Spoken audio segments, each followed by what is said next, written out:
Жүкті келіншектерді жек көруші едім. Қазір қызға қараймын. Сәлем достар, сіздермен бірге өмір айнасы. Каналыма тіркеліп, қоңырау белгісін басуды ұмытпаңыздар. Жасым 40-тан асты, тұрмысқа шықпағанмын. Карьера қудым деп, ауыз толтырып айтарлық жетістігім де жоқ. Өзім үшін өмір сүрдім деп те айта алмаймын. Шетелге шыққан емеспін, дүниеде жинамадым. Бір жалақымен өмір сүріп, күнімнің өткеніне мәз боп жүре берген бойдақтардың бірімін. Әрине, өзімнен артылғанды бауырларымның той-томалағына ата-анама жұмсадым. Жақсы перзент болдым деп айта аламын. Ата-анама тіс салдырып бердім, 2-3 рет шипажайға жолдама алып бердім. Апта сайын ауылға барып, әке-шешемнің жағдайын сұрап, тоңазытқыштарын толтырып беріп кететінмін. Бұл енді барлық перзент орындап жүрген ұсақ-түйек міндет қой. Бұлайша 40-та қамал алмадым, бітірген түгім жоқ. 5 жыл бұрын мектепте жұмыс істегенімнің арқасында ипотекаға 1 бөлмелі пәтер рәсімдегенмін. Бұл да көп бойдақ жетпеген жетістігім шығар. Бірақ ай сайын ипотека төлеп, артылғанын ішіп-жеп, бос уақытымда сериал көріп, ұйқымды қандырып жүргенімде уақыт шіркін зуылдап өтіп кетіпті.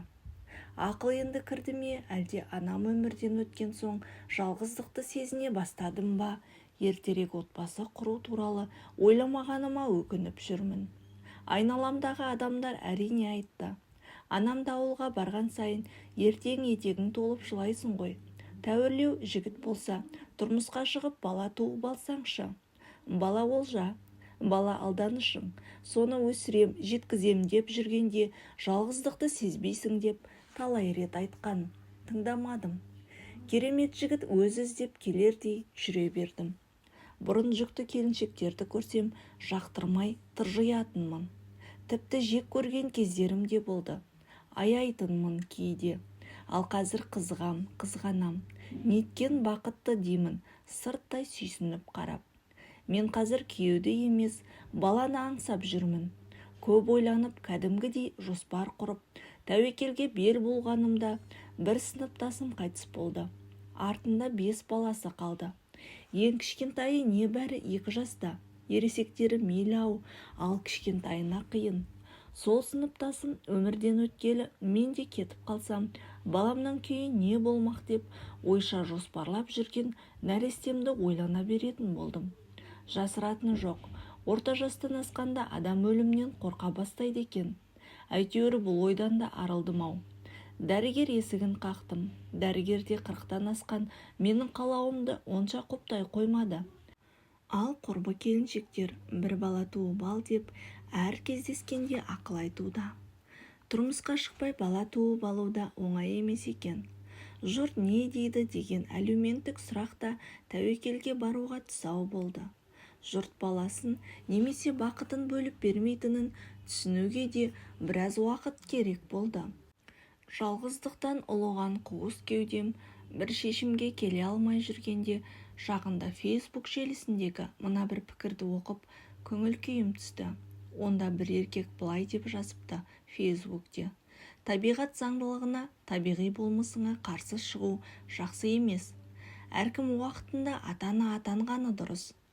Баланың болашағын ойлаған ата-ана ертерек бала сүюге қамданады. Өйткені бала өсіру, оны қатарына қосу, оқыту, үйлендіру бәрі де күш қайратты, қаржыны және уақытты қажет етеді. Ал бойынан күш кеткен ата-ана баласын қалай жеткізбек? Мысалы, әйел 40-та бала туса, баласы студент атанғанда анасы 60 жасқа келеді. Ал 60 жаста оны еш жер жұмысқа да алмайды. Не зейнеткерлікке шыға алмайды бұл жаста. Сонда ол баласының жағдайын қалай жасамақ? Байғұс бала оқумен қатар жұмыс істеуге мәжбүр болады. Бала тапқанын оқу ақысына төлей ме, әлде қартайып баласының қамқорлығына зәру ата-анасының дәрі-дәрмегіне жұмсай ма? Бұл үлкен өмірге енді ғана аяқ басқан жігітке немесе қызға салмақ. Ал әйел 20-25 жасында босанса, ұлы 20-ға толғанда өзі 40-45 жаста болады. Бұл уақытта ол өзін-өзі барлық жағынан қамтамасыз ете алады. Баласы да алаңсыз оқуын оқып, алғашқы жұмысынан тәжірибе жинап, әке-шешесі қарттық кезеңге бет алғанша өмірден өз орнын тауып үлгереді.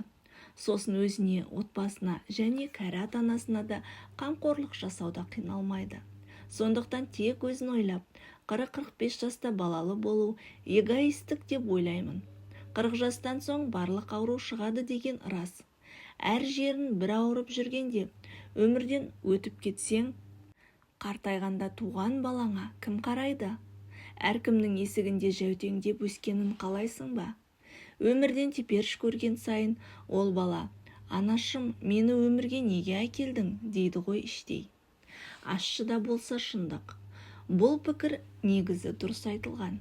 Өйткені бала тумасам да, өмірдің қиындығын көрмесем де, жасым 40-қа толғалы шаршап қала беретін болғанмын. Біресе ұйқы безім, біресе бауырым, кейде тізем ауыратынды шығарды. Диета ұстамақ болсам, басым айналып, көзім қарауытатын болған. Ауру көбейген жаста жұмыс істемек түгілі қыдыру да қызық болмай қалады екен. Мейлі, баласыз-ақ жайнап жадырап, ары қарай өмірімді жалғастыра берейін деп те ойлаймын. Перзентсіз жүрген мен ғана емес, не бір бай әйелдер, не бір сұлулар да перзентсіз-ақ бақытты күн кешіп жатыр деп өзімді алдаусыратамын. Алайда өмірім қызықсыз боп кеткендей. Өмірімде мән мағына жоқ. Менің жасымда дені дұрыс ер азамат кездеспейтінін жақсы білем. Сондықтан да өмірлік сыңарды іздемеймін де, күтпеймін де. Әйтеуір тұрмысқа шығу керек екен деп, сығарға бейті жоқ, өз күнін әрең көріп жүрген еркектің етегінен ұстағым келмейді. Немесе жалғыздықтан сыралатып жүрген азаматқа да жолағым жоқ. Олай проблемамды көбейтіп алудан қорқамын. Шынымды айтсам, мен жар емес, ана бақытын сезінгім келеді. Бірақ ол бала ше, ертең, мама мені қартайғанда туғанша тумай-ақ қоймадыңыз ба демей ме? Немесе неге бауырым жоқ, әкем қайда деп сұраса ше? Осындай сан сұрақ қаумалағанда бала туу ойымнан айнып қалам. Ал жалғыздықтан жаным жабырқағанда, ұрпақсыз өтетінімді ойлағанда, кеудемді өкініш тырмалайды. Жастық шақ зырлап өтіп кетеді екен. Өмірге әйел боп келген соң, өз уақытысында отбасы құрып, балалы болуға асық, жас оқырман. 40 жылда бұл өмірден түйгенім осы.